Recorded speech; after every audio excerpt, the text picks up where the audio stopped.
Ante la ruptura inmediata de la mayoría que se construyó para la elección de las autoridades legislativas y la conformación de comisiones, el gobierno busca ahora encontrar la manera de desatar el nudo que le permita llegar a la construcción de mayorías móviles. En el pasado eso ha funcionado, pero siempre a cambio de algo. De la negociación se ha pasado al chantaje y esas mayorías accidentales y accidentadas terminaron rompiéndose y el costo de ello ha sido incluso la ruptura del orden constitucional. Hoy, ante un escenario de bloqueo, ¿cuáles son los caminos aptos para generar gobernabilidad? Lo vamos a conversar con César Roón, asambleísta que ganó su curul con el Partido Social Cristiano, pero que hoy es independiente. César, buenos días. Bienvenido a Contacto Directo. Gracias, Lenin. Un gusto estar con usted esta mañana. Cuando el gobierno dice vamos a ir a una consulta popular en este año, pero sin especificar las preguntas o al menos los temas que se podrían plantear, suena más a una amenaza que a una intención real de gobernar en sintonía directa con la gente. ¿Cómo lo ve usted? Bueno, el gobierno tiene dos opciones dentro de la consulta popular. La una que tiene que ver con la institucionalidad del país. Y me voy a referir, por ejemplo, a lo que pasa con la Asamblea Nacional, ¿no es cierto? Se negó en el periodo anterior la posibilidad de ir a una enmienda, una reforma para hacer la bicameralidad. Iniciativa que vino con 300.000 firmas, que vino de la vertiente ciudadana, que es la participación ciudadana en pleno y que hoy la Corte Constitucional también la bloquea, cosa que es inentendible. Es inentendible, pero debe haber una explicación para ello. No es de loca que la Corte Constitucional resuelve que no se puede hacer consultas por iniciativa ciudadana. Es que la Constitución es muy clara. La Constitución permite hacer consultas por iniciativa ciudadana, para lo cual tiene que juntar firmas de apoyo. En este caso particular había una reforma constitucional que se planteaba que tenía que ver con tres aspectos fundamentales. La bicameralidad, la eliminación de participación ciudadana y el fortalecimiento de la Fiscalía y autonomía de la Fiscalía. Esto se ha negado. Entonces, institucionalmente el gobierno podría, en una consulta popular, replantear esto. ¿Cómo? ¿Está usted de acuerdo en reducir el tamaño de la Asamblea de 137 a 75? ¿Está usted de acuerdo en tener la bicameralidad? ¿Está usted de acuerdo en cerrar la Asamblea actual y en 120 días en el nuevo esquema llamar a nuevas elecciones de Congreso de la República? Institucional. Los otros son los que le interesa al gobierno. Temas como, por ejemplo, ¿usted está de acuerdo con mantener la dolarización? ¿Usted está de acuerdo con el endurecimiento de penas para violadores, secuestradores, narcotraficantes? ¿Usted está de acuerdo en fortalecer el ahorro interno y mejorar la estructura económica financiera del Seguro Social para no retirar los fondos de ahorro? Preguntas particulares, per se, que le interesan al gobierno nacional ir resolviendo. Entonces, claro, se puede hacer una consulta muy amplia que puede tener aspectos institucionales de la vida del país o puede tener aspectos particulares que le interesan al gobierno nacional. La herramienta está allí, sin duda, pero ¿cuáles son las razones por las que el gobierno no puede, a fuerza de diálogos, consolidar una mayoría legislativa? Las diferencias ideológicas, César, y usted lo sabe perfectamente bien, en el Ecuador nunca fueron óbice para que se conforme, por ejemplo, en su momento, la aplanadora con la democracia popular, el Partido Social Cristiano, conservadores, alfaristas, cefepistas y Pachacutic. Y cuando esta pasó de su arranque jubiloso a su estrepitoso final, vino entonces la trituradora, donde la democracia popular pacta con la izquierda democrática, el partido roldosista y sí, también con Pachacutic. Ahora, alcanzar esas mayorías cuesta más. ¿Por qué? Bueno, cuesta más por el peso de la ideología, porque hoy, lamentablemente, pues la situación del país es muy compleja. Entonces pesa mucho la ideología. O los intereses de cada organización política que está pensando en manejar su propia agenda, desconociendo el pronunciamiento popular en las urnas. Por eso es importante ir a una asamblea que tenga un corte nacional, que tenga el peso y contrapeso que debe tener un Congreso de la República. Y de allí la reforma que usted planteó la semana anterior. Ya vamos a ir a eso, pero en los actuales momentos, César, político del gobierno, porque el gobierno a la Asamblea todavía no ha mandado un proyecto de peso, ¿no es cierto?, que haga, que reaccione, que tiemble la Asamblea Nacional. No hay ninguna ley. Se anuncian varias leyes, pero esas leyes no han llegado todavía a la Asamblea. Entonces, con leyes menores, que ya hay estas contraposiciones, por ejemplo, un presupuesto que se plantea, que es la prórroga de un presupuesto no enviado por este gobierno, no aprobado por esta Asamblea, ni por la anterior tampoco, que está en vigencia y que tiene que tener su curso normal de legalidad. Resulta pues que ya hay grandes voces que se oponen a aprobar este presupuesto que es prorrogado. Este no es presupuesto, porque este gobierno ni siquiera presentó este presupuesto, ha hecho los ajustes técnico-administrativos que manda la ley nada más.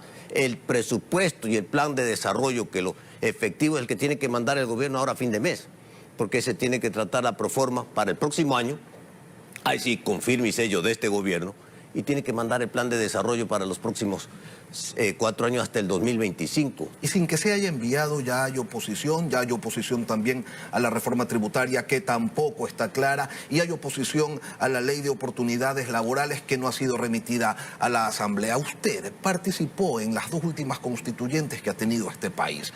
Tiene una dilatada trayectoria como legislador y se separó en mayo pasado de su partido de toda la vida ante la posibilidad de que se consolide el pacto con el correísmo. Hoy, el Partido Social Cristiano mantiene una postura de clara oposición al gobierno. El fin de semana quedó sacramentado aquello. Y ¿cómo?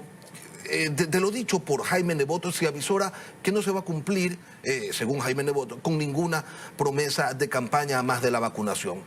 Pero ¿qué tanto tiene que ver esa postura de opositores del Partido Social Cristiano en el problema de gobernabilidad que tiene el país? La pregunta concreta, César, es: ¿son corresponsables sus ex compañeros de que no haya mayores avances?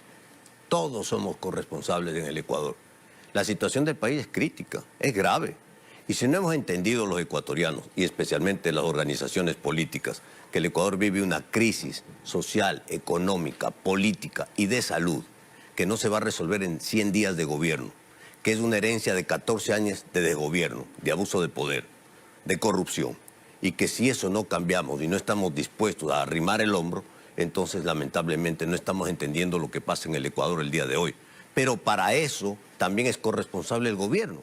El gobierno de turno tiene que tener los operadores políticos para buscar los acuerdos, los diálogos, porque en política hay que conversar con todos los sectores, con la oposición también. Alexandra Vela no está haciendo la tarea. Pero no podemos quedarnos solamente en diálogos, Lenín. En política hay que conversar, pero hay que concretar acciones. Ha sido duramente criticado este fin de semana el gobierno respecto a la seguridad nacional, a la seguridad interna del país, al sicariato, a lo que vivimos los ecuatorianos, que no podemos salir de las calles. Sí, se exige mano dura. ¿Dónde está la mano dura? ¿Dónde están las políticas de Estado respecto a la seguridad? ¿Qué se va a hacer? ¿Qué más se va a hacer?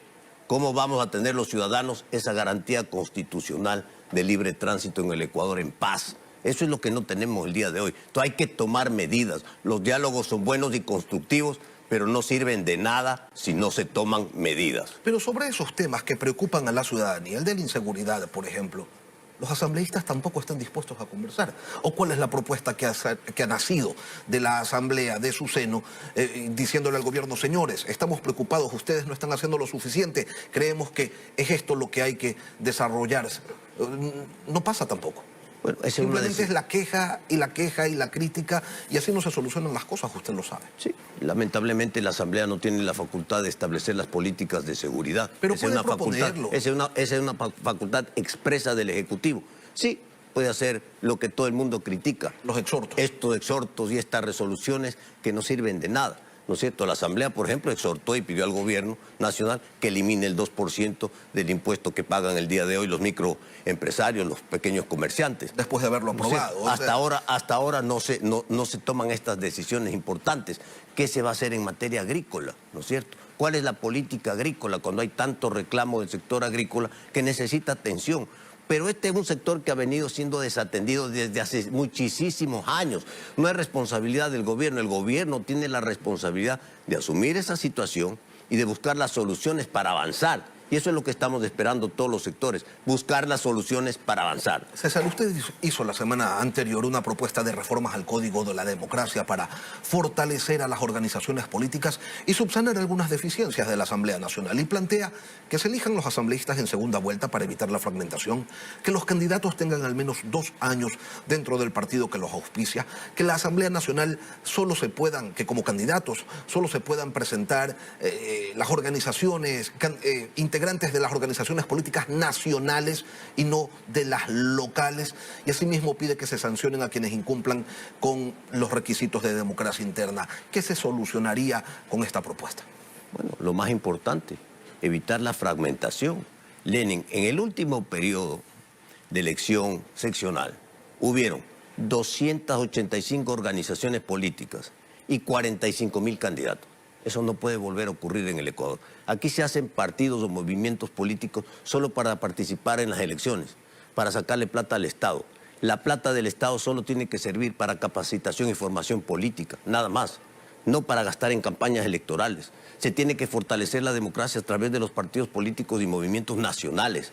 Y lo otro, las elecciones en segunda vuelta son fundamentales para que la Asamblea no sea tan fragmentada, para poder lograr mayorías, para poder lograr acuerdos. El Ecuador tiene que ordenarse y las organizaciones políticas tienen que ser parte de este ordenamiento para tener una plena democracia interna que favorezca la política a futuro. No podemos seguir en este desorden en el Ecuador. Se vienen las seccionales. Otra vez, 300 organizaciones políticas participando en las elecciones. Otra vez, 45.000 candidatos en el Ecuador. Ya es hora de que el Ecuador aterrice, ponga orden, y esto es lo que hemos planteado para iniciar en el país, de una vez por todas, una discusión política de altura. ¿Por qué? ¿Por qué planteamos los 2 años al menos? No solo para los militantes, sino a las organizaciones políticas tienen que al menos tener 2 años de haberse inscrito, de haber hecho formación, participación, capacitación, de tener pues militantes, de tener democracia interna participativa. Entonces esta es una organización política que está bien encaminada, que puede participar en la elección. César Ron, asambleísta independiente, gracias por venir hoy acá. Lenin, muchas gracias.